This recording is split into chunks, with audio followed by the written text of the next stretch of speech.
मुझसे कोई पूछे कि सबसे महत्वपूर्ण क्या है, तो मैं एक शब्द का इस्तेमाल करता हूं जिसका नाम है PQ। जीवन में सीखने के लिए बहुत जरूरी चीज है ये सीखना कि मुझे रिजेक्ट किया जा सकता है।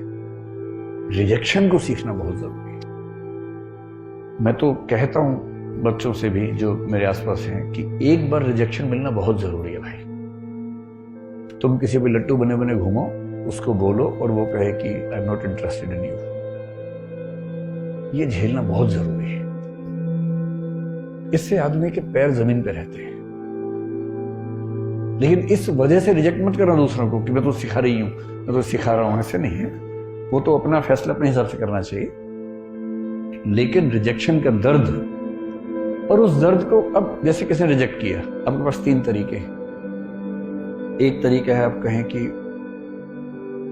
छोड़ूंगा नहीं, अब मैं रात दिन तेरे बारे में ही सोचूंगा, अब मैं सुबह अपने घर से उसी टाइम निकलूंगा जब तू निकलेगी या तू निकलेगा, वहीं जाऊंगा जहां जहां तू जाएगी या जाएगा। मैं तेरा बॉडीगार्ड हूं, अब से सुबह तेरे पीछे पीछे आऊंगा, शाम तक पीछे पीछे घूमूंगा, क्योंकि मैं बेरोजगार हूं और मेरे दिमाग में इतनी आजादी नहीं है कि मैं कुछ और सोच सकूं जीवन में। मैं तुम्हारा बंधुआ मजदूर हूं, मैं तुम्हारा गुलाम हूं, मैं तुम्हारा स्लेव हूं। और ऐसे ही मूर्खों ने ऐसे गीत लिखे, जो तुमको हो पसंद वही बात कहेंगे, तुम दिन को अगर रात कहो रात कहेंगे। अजीब बात है भाई, तुम दिन को रात कहो मैं भी रात, मैं गधा हूं कि मैं रात कहूंगा दिन को यार। वही साहिर वाली बात, ले दे के अपने पास एक नजर ही तो है, क्यों देखे जिंदगी को किसी की नजर से, हम अपनी नजर से देखेंगे, क्यों किसी के पीछे पागल होंगे। भाई आपको कोई अच्छा लगा, आपने कहा, उसने मना कर दिया, बात खत्म हो गई। पूरी ग्रेशियसनेस के साथ, पूरी डिग्निटी के साथ रिजेक्शन को एक्सेप्ट कीजिए कि चलिए ठीक है, आपने मुझे मना कर दिया, आई एम सॉरी, आज के बाद मैं कभी आपको परेशान नहीं करूंगा।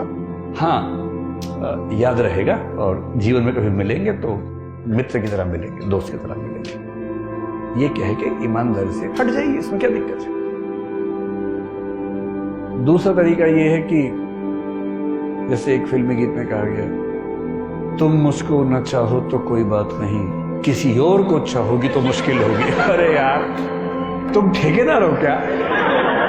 तुम मुझे नहीं चाह रही, कोई बात नहीं, जिंदगी भर कुंवारे बन के रहो, कुंवारन बन के रहो तो ठीक है। किसी और को चाहा तो मैं नाराज हो जाऊंगा। मैं अलाउद्दीन खिलजी हूं क्या?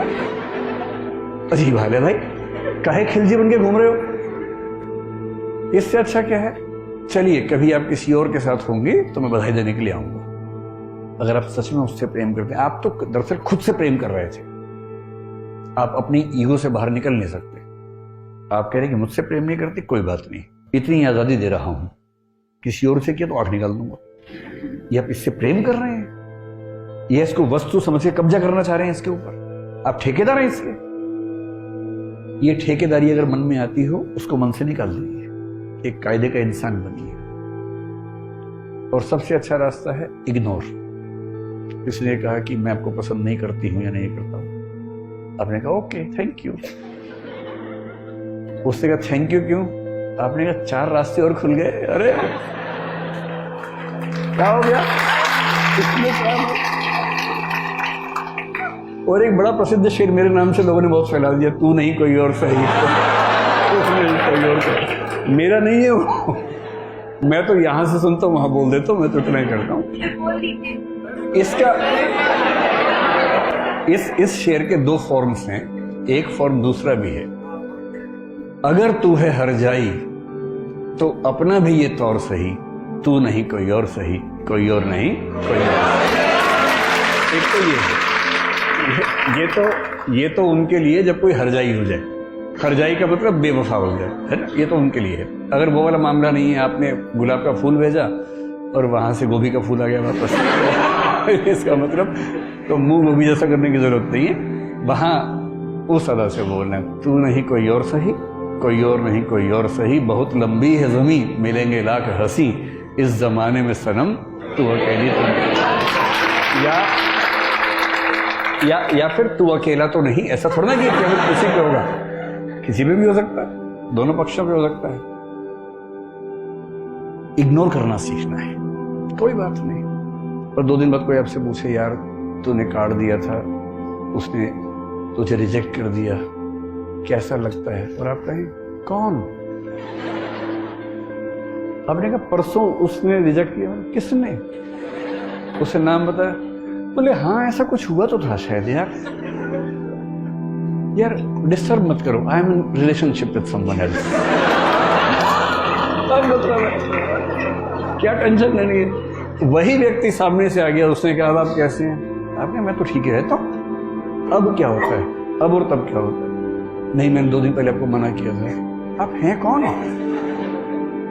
अच्छा हाँ चेहरा देखा वो लग रहा है।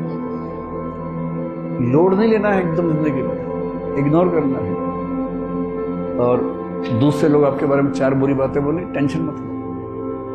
मेरा तो तकिया कलम हमेशा से है, दूसरे मेरे बारे में क्या सोचते हैं, अगर ये भी मैं सोचूंगा तो वो क्या सोचेंगे? सोचेंगे कम से कम सोच तो रहे मेरे बारे में, तुम्हारे बारे में सोच भी नहीं रहे। अगर कोई बोले ना कि तेरे बारे में ऐसे बात चल रही थी, अरे बात तो चल रही थी, तेरे बारे में तो बात भी नहीं चलती भाई, मेरे बारे में बात चलती है। आप मुझे प्यार करो नफरत करो, इग्नोर नहीं कर सकते, ये क्या छोटी बात है? मतलब खुश रहने की वजहें ढूंढनी पड़ेंगी जिंदगी में, वो कोई आपको देगा नहीं। और जिसने इग्नोर करना सीख लिया उसकी जिंदगी बड़ी आसान है। अपने इमोशंस को मैनेज करना अगर सीख लिया, इमोशंस को मैनेज करने का मतलब क्या है? मैनेजमेंट ऑफ इमोशंस का मतलब क्या है? जब जब डीमोटिवेटेड हो, खुद को मोटिवेट करने की क्षमता। मोटिवेशन के लिए ये नहीं करना कि ठेकेदार ढूंढ रहे बाहर जाके, जी मुझे मोटिवेट कर दो प्लीज। कुछ मोटिवेशन के ठेकेदार होते हैं, वो आपके अंदर पंप से हवा भरेंगे, आप गुब्बारा बन के उड़ेंगे, आपको लगता है सारा जहान मेरा है। तब तक हीलियम निकल गई, वो गैस निकल गई, हवा निकल गई, और सब धम से नीचे आते हैं। वो जो मोटिवेशन है 2 घंटे वाला, वो काम नहीं आता जिंदगी में। वो केवल इंजेक्शन की तरह है कि बहुत परेशान है, इंजेक्शन लगाया ठीक हो गया, थोड़ा सा दौड़ रहे हैं ग्लूकोज खा लिया, तुरंत थोड़ा शुगर लेवल ठीक हुआ, उतना ठीक है। अंत में तो आपको खुद को खुद मोटिवेट करने की क्षमता डेवलप करनी पड़ेगी, और वो इमोशनल इंटेलिजेंस से आती है। आपके आसपास जो लोग हैं, पेरेंट्स हैं, भाई बहन हैं, उनके इमोशंस को मैनेज करना है। उन्होंने बहुत तपस्या करके आपको भेजा है, रूखे नहीं होना है कि वो फोन करे आप कहे क्या मम्मी रोज फोन कर देती हो, क्या पापा बिजी हूं, पढ़ रहा हूं। ये ड्रामा नहीं करना है। उनका दिल रखने की क्षमता विकसित करनी है। टाइम ना हो तो भी दिन में एक प्यारा सा मैसेज भेज ही देना है। याद न भी है तो भी लिख के भेजना। बहुत याद आती है मम्मी आपकी। मम्मी तो उसी में 4 दिन निकाल देंगे उसके बाद खुश होकर। और मम्मी खुश है तो आपको क्या टेंशन है भाई, उन्हें खुश करो थोड़ा सा। भाई बहन है, हफ्ते में और बात कर लीजिए, कह दीजिए कि यार यहाँ बहुत लोग हैं पर जो मजा तेरे साथ आता था ना यार, वो नहीं आता। ये सब बातें बहुत जरूरी है जीवन में, ताकि आपके जो संबंध है, इमोशंस हैं, वो ठीक रहें, वो भी आपके प्रति अच्छा महसूस करें, और आप भी एक अच्छी फीलिंग रहे कि आप कनेक्टेड हैं। एक संसार आपके पास है जो आपकी चिंता करता है। और यदि आप इन सब चीजों को मैनेज कर पाएंगे, देखिए नरेंद्र मोदी हों, अरविंद केजरीवाल हों, या जो भी सफल लोग हैं, या महात्मा गांधी हो मान लीजिए, अगर कोई मुझसे पूछे कि ये लोग सफल क्यों हुए इतना ज्यादा, ईमानदारी से बताइए। महात्मा गांधी, नरेंद्र मोदी, अरविंद केजरीवाल और प्रसिद्ध नेता ममता बनर्जी मान लीजिए, अगर इन सबको हम कैट के टेस्ट में बिठाएं, मैनेजमेंट का जो होता है ना, कैट सुना होगा आपने, क्या गारंटी है कि इनका स्कोर बहुत ऊंचा आएगा? शायद ना आए।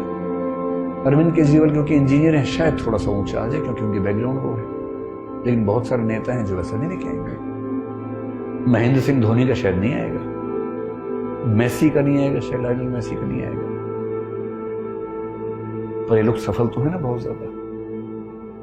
इन व्यक्तियों की सफलता का सबसे बड़ा कारण मुख्य रूप से महात्मा गांधी हैं, मोदी जी हैं, केजरीवाल जी हैं, ये सब जो हैं, उनके अंदर ये क्षमता बहुत ज्यादा है कि वो समाज के इमोशंस को समझना, उसको अपने हिसाब से रेगुलेट कर पाना, इस क्षमता से भरे हुए लोग हैं।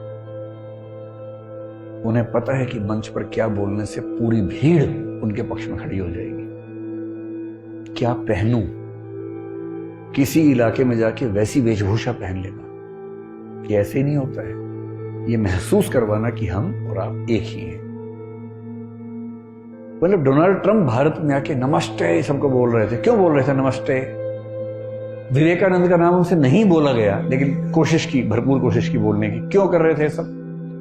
ताकि यहां के लोगों को लगे कि ये आदमी हमसे जुड़ा हुआ है, ये कनेक्ट है। क्यों व्हाइट हाउस में दिवाली बना रहे हैं आजकल? ताकि वो कनेक्ट महसूस हो। और अब डीएम बनने के बाद और ये लोग पीएम सीएम बनने के बाद एक आदमी 140 करोड़ से कैसे कनेक्ट करेगा? तो प्रतीक गढ़ने पड़ते हैं, सिंबल्स गढ़ने पड़ते हैं, और उन सिंबल्स के माध्यम से उस सबके साथ कनेक्शन जोड़ता है। महात्मा गांधी को क्या जरूरत थी ये कहने की कि मैं शरीर के ऊपरी हिस्से पर वस्त्र नहीं पहनूंगा? आपने उनकी जितनी तस्वीरें देखी होंगी केवल धोती में देखा होगा। क्यों? क्योंकि जिस देश में लगभग सब लोग गरीब हों, उस देश की जनता को ये कैसे समझाए एक ऐसा लड़का जो इंग्लैंड से वकालत पढ़ के आया हो, वो कैसे समझाए कि मैं अपने से एक हूं? और उसने कहा कि मैं कपड़े उतने ही पहनूंगा जितने इस देश का आम आदमी पहन सकता है। ये इमोशनल इंटेलिजेंस का चरम उदाहरण है। नमक का सत्याग्रह क्यों किया? मिर्च का क्यों नहीं किया? खरबूजे का क्यों नहीं किया? या केसर का क्यों नहीं किया? क्योंकि नमक वो चीज है जो हर इंसान को चाहिए, सबसे बेसिक नीड है। और जो नमक पे बात कर सकता है उससे हर व्यक्ति कनेक्ट करेगा। और जो कहे कि मैं ब्रोकली आंदोलन करूंगा, ब्रोकली मूवमेंट करूंगा, उससे कुछ अमीर रईस लोग, सुपर मध्य वर्ग के लोग शायद कनेक्ट कर पाए। बाकी सोचेंगे ये होता क्या है भाई? मैलांचल उपन्यास में जब स्वाधीनता आंदोलन पढ़ते हैं बहुत मजेदार सीन चलता है। तो वहां चल रहा है गांधी जी जिंदाबाद, और गांव के लोग समझ नहीं पा रहे जिंदाबाद क्या होता है। एक बोल रहे जिंदा बाघ है, बाघ, जिंदा बाघ, नेहरू जी जिंदा बाघ है, गांधी जी जिंदा बाघ है, जिंदा बाघ है। अब आपके मुहावरे गांव में कैसे पहुंच रहे हैं? आप जिंदाबाद कर रहे हैं, वहां जिंदाबाद समझ रहे हैं। आजादी मिल गई, लोग कह रहे हैं स्वराज मिल गया, स्वराज का फल मिल गया, आजादी का फल मिल गया। अब गांव के लोग क्या बोल रहे हैं? ये कब काटेंगे फल? मीठा होता है। तो एक महान नेता वो है जो उस भाषा में बात कर सके जो एकदम आम आदमी समझता हो, उसके मुद्दे समझता हो। और अब जब डीएम बनेंगे, अगर चाहते हैं कि डीएम के तौर पे लोग आपको याद रखें, 100 साल बाद भी कहानियां चलें कि बेटा आज से 100 साल पहले एक डीएम साहिब आई थी यहाँ, डीएम